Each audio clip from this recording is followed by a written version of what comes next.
Hi friends, I'm Betsy from TPHHR's People Development team. This video is useful information for anyone in civil service, but it is especially useful for temporary, contract, or other exempt staff looking for support in understanding job sites and position announcements.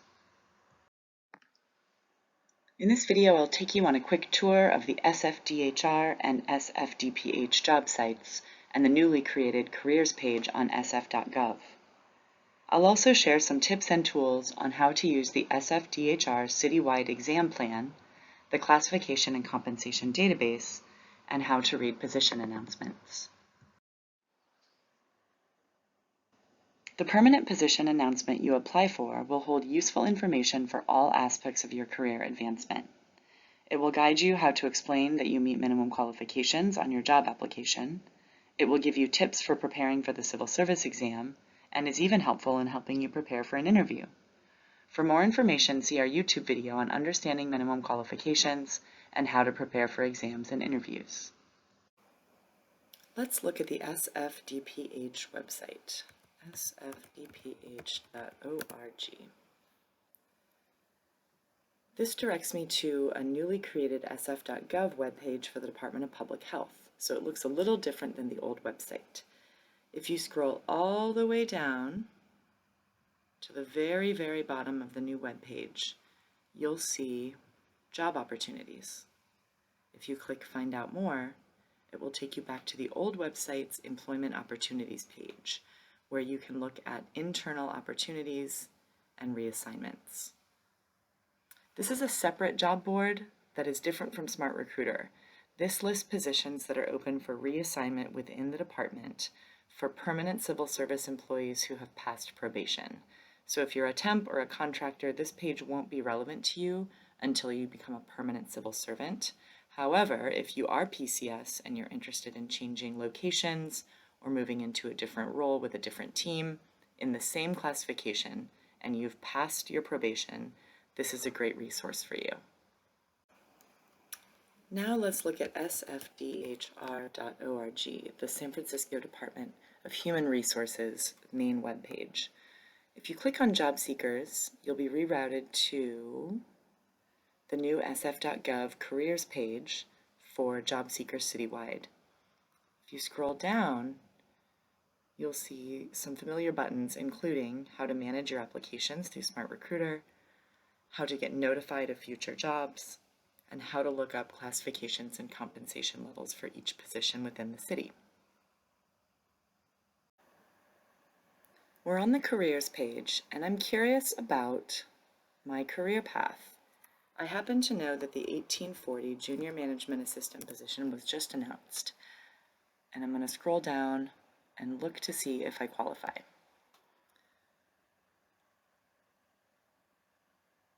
This is the job posting that will tell me all the information I need to know about the junior management assistant position. At the very top of the announcement, there's lots of good information, including an Apply Now button if I'm certain I want to apply. But I can also read further to get more good details about the position, including the generic job description. If I click here, it will take me to the classification description for junior management assistant. It tells me that this is a permanent civil service position with a little definition option to follow. It's a full-time position. There will be a test because it's permanent civil service. The certification rule is listed here with an explanation of what it means. And there's more details about when the position was announced, when it will close, an analyst you can contact, the salary range, and the recruitment ID. If you scroll down to the minimum qualifications, you can double check to make sure that this is a position you're interested in. It requires a bachelor's degree with coursework in the following areas. There's a substitution for up to 2 years of that 4-year degree if you don't quite have the 4 years. And this is a breakdown of what experience means for 1 year. 2,000 hours is 1 year of experience. There's more information down here, and if you keep scrolling down, this is where there's a gold mine of information under selection procedures. We know this is a permanent position because there's an exam. Selection procedures tells me what type of exam or exams to expect. It tells me there will be a minimum qualification supplemental questionnaire, as part of the application to make sure that I have the education and experience required. Then I will be invited to take a written exam if I'm deemed qualified through the application process. So once the exam comes around, check out our YouTube video on exam prep. There are lots of good keywords included in the selection procedure section that will help you actually think creatively to prepare for your exam and your interview. So hang on to this job description because it has a lot of great information, not just about the job you're applying to, but also about what to expect from the exam and what potential interview questions you might face for this position. Now, this is the junior management assistant role. What if I'm interested in becoming a management assistant? Let's go back to our job opportunities page. And let's see, management assistant. If I scroll down, this keyword search does not yield any results, meaning that the management assistant position is not currently open. However, there's a place to look to find out when it will open, and I'll show you that on the next slide. If I think I might be qualified for the 1842 management assistant role, I'm going to go back to my starting point, sfdhr.org, and I want to click on HR Professionals Exams Team. This exams link is actually a great tool for job seekers, and if you click on Citywide CBT Exam Plan, it will help me understand when or whether the management assistant job will be announced this fiscal year. This is updated regularly, so come visit as much as you'd like as positions are updated or as positions are extended. This is the place to go to see when positions will be announced by quarter. Let's do a Control F word search, management assistant. It looks like the junior management assistant position that we just saw is going to be announced in the fourth quarter, which is now, mid-April.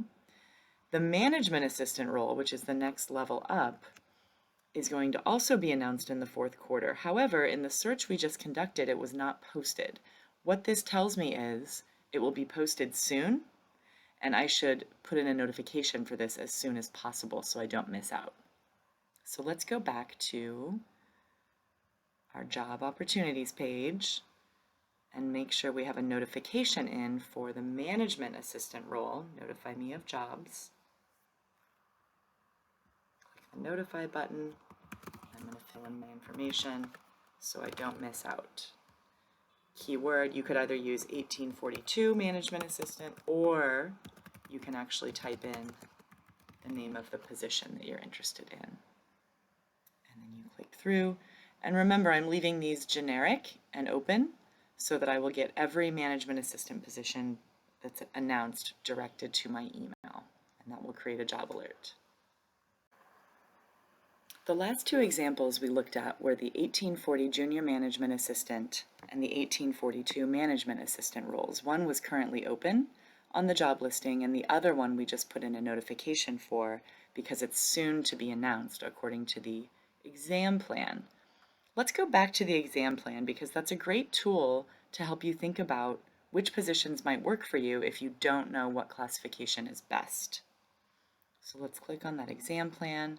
And this is a nice way to save time. You could click through every single job that exists in the city and read the MQs, but that would take you hours.